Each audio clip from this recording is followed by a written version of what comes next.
En el siguiente tutorial del equilibrio de ácido-base, se explicarán los mecanismos renales en la regulación del equilibrio ácido-básico.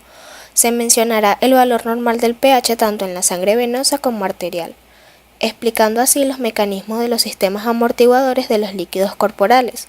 Además de eso, también el papel que desempeña la ADH y finalmente la función de la angiotensina 2, lo que es de gran importancia para poder comprender. Mecanismos renales en la regulación ácido-básico. El papel de los riñones en la regulación del equilibrio ácido del cuerpo es relativamente complejo. Lo más importante que ocurre en los riñones en términos del equilibrio ácido-base es la reabsorción de bicarbonato, que neutraliza el ácido en los fluidos corporales. Los riñones son los reguladores más eficientes del equilibrio ácido-básico. Permiten la eliminación de los ácidos llamados fijos. Todo el esfuerzo metabólico renal está encaminado a retener el bicarbonato y a regenerarlo para asegurar la capacidad amortiguadora de los líquidos orgánicos. Estos mecanismos se dan a través de la producción de orina ácida. Este se logra por la adición de ácido eliminada por las células de los túbulos renales. La excreción de amoníaco es otro mecanismo regulador del pH operante en el riñón. Es la excreción de ácido en forma de ion amonio NH4 por el NH3 de la glutamina de los aminoácidos. El pH normal de los líquidos corporales oscilan entre un 7.35 para la sangre venosa y por su mayor contenido en dióxido de carbono y un 7.45 en la sangre arterial, con un menor contenido del mismo. Cuando el pH disminuye por debajo de 7.35 se produce una acidosis, mientras que si aumenta por encima del 7.45 se produce una esclerosis. Antes de conocer los mecanismos de reacción del sistema amortiguadores de los líquidos corporales, debemos saber que un sistema amortiguador es una solución de dos o más sustancias cuya combinación se oponen a los cambios del pH del medio en que se encuentra. Generalmente está constituido por un ácido débil y una sal correspondiente. Los sistemas amortiguadores encontramos de bicarbonato, de fosfato y de proteínas que trabajan conjunto al sistema respiratorio y sistema renal. El sistema amortiguador de bicarbonato está constituido por bicarbonato de sodio y el ácido carbónico. Cuando el medio donde se encuentra, se le añade ácido fuerte como es el ácido clorhídrico, en el cual reaccionan con el bicarbonato de sodio. Tiene un pK de 6.1, por lo cual su poder amortiguador no es tan alto. Sin embargo, la abundancia de sus componentes en el líquido extracelular hacen que el sistema amortiguador sea más importante en dicho medio. El sistema amortiguador de fosfato es el más importante en los túbulos renales. Cuenta con un grupo de medio alcalino que cede hidrogeniones, mientras que cuando se encuentra en un medio ácido capta hidrogeniones.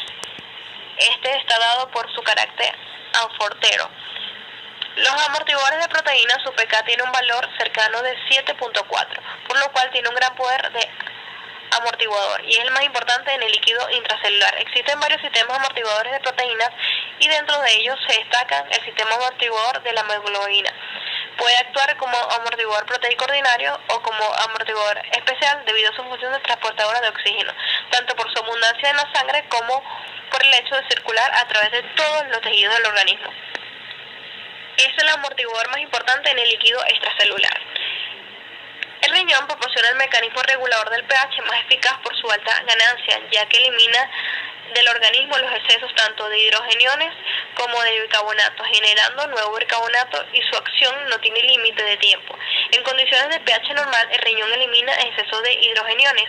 Es un proceso que se inicia con la entrada celular del dióxido de carbono, el cual se une al agua del citoplasma de la célula de la pared tubular, dando lugar al ácido carbónico. Papel que desempeña la hormona antidiurética en la regulación del volumen y la osmolaridad del líquido extracelular. La hormona antidiurética es una hormona producida en el hipotálamo que se almacena y se libera a través de la neurohipófisis, que controla la reabsorción de moléculas de agua mediante la concentración de orina y la reducción de su volumen en los túbulos renales, afectando así la permeabilidad tubular. La vasopresina es liberada principalmente en respuesta a cambios en la osmolaridad sérica o en el volumen sanguíneo, incrementando la resistencia vascular periférica y a su vez la presión arterial. La vasopresina se libera desde el lóbulo posterior de la neurohipófisis y promueve la retención de agua desde los riñones. En cuanto a su regulación, existen efectos positivos y negativos, es decir, los que aumentan la secreción de la hormona antidiurética y los que la disminuyen. En cuanto a sus factores positivos, se encuentran que altas concentraciones de vasopresina provocan una mayor retención renal de agua y se excretaría la cantidad justa para eliminar los productos de desechos. La osmolaridad es el factor principal que aumenta la secreción de la hormona antidiurética y es la concentración de iones en la sangre, es decir, a mayor cantidad de iones, menos concentración de agua y a menor cantidad de iones, más concentración de agua. También se provoca un aumento de la reabsorción de agua y evita que perdamos esta agua por problemas gástricos. Cuando se produce la vasoconstricción hay aumento de la presión arterial y también inhibe las glándulas sudoríparas. En cuanto a los factores negativos, el consumo de alcohol hace que se inhiba la hormona antidiurética y se produzca la reabsorción de agua. Esta agua se desecha a través de la orina, razón por la cual se acude con mucha frecuencia al baño cuando se bebe alcohol. La angiotensina 2 interactúa con receptores de la membrana de tipo AT1 y AT2, los primeros más abundantes sobre los que se ejercen sus efectos agonistas, ubicados en múltiples tejidos del organismo, como el cardiovascular, el sistema nervioso central y periférico, glándulas suprarrenales y con una abundante población en el sistema renal. Luego la angiotensina 2 es convertida en angiotensina 3 y otros pequeños fragmentos peptídicos, los cuales poseen muy escasas acciones vasoconstrictoras por proteasas llamadas angiotensinasas. La angiotensina 2 es considerada o es conocida como un potente poder vasoactivo. Sin embargo, esta posee diversas funciones en el organismo que contribuyen a la regulación de la presión arterial media.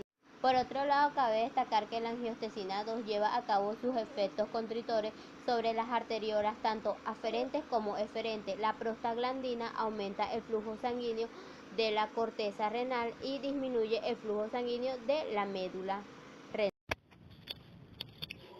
Cuando hay una hipoperfusión renal, es decir, cuando disminuye el flujo renal, lo que ocurre es que se segrega una sustancia llamada renina a nivel del aparato yuxtaglomerular.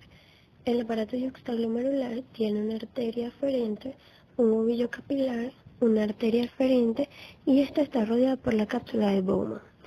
De acá sale el túbulo contorneado proximal, se forman los diferentes conductos y sale el túbulo contorneado distal. El aparato yuxtaglomerular tiene unos receptores que detectan la disminución del volumen de la presión de la sangre o un aumento de sal a nivel del túbulo contorneado distal, lo que va a servir de estímulo para la renina. La renina es una enzima que cataliza una reacción del angiotensinógeno, que es un péptido producido por el hígado, hacia la angiotensina 1. Esta a nivel del epitelio vascular, especialmente a nivel del pulmón, pero también en el epitelio del glomérulo renal, produce a través de los ECA, es decir, la enzima convertidor de la angiotensina, produce la angiotensina 2, que es muy importante porque es un producto clave ya que produce vasoconstricción arteriolar con aumento de la presión sanguínea. Después actúa como estimulante de la secreción de la aldosterona a nivel de la corteza suprarrenal, que es la hormona mineralcorticoide, y esta lo que hace es actuar a nivel del riñón, provocando estos efectos que son la reabsorción principalmente de sodio y la secreción de potasio. También colabora con la reabsorción de agua y de cloruro, es decir, entra y sale del organismo desde el túbulo colector, normalmente de la parte distal del túbulo contorneado distal y la parte cortical del túbulo colector. También la angiotensina 2 actúa aumentando la actividad simpática y estimulando a nivel de la hipófisis, el lóbulo posterior de la hipófisis en el eje hipotalámico hipofisiario, la secreción de la hormona antidiurética, que actúa a nivel del túbulo colector y hace que se reabsorba hacia el intersticio el agua y produce sensación de sed. Todo esto tiene como consecuencia una retención de agua y sal y aumento de volemia, aumento de la presión arterial, y esto cierra el círculo aumentando la perfusión en el aparato yuxtaglomerular y haciendo que disminuya la secreción de renina.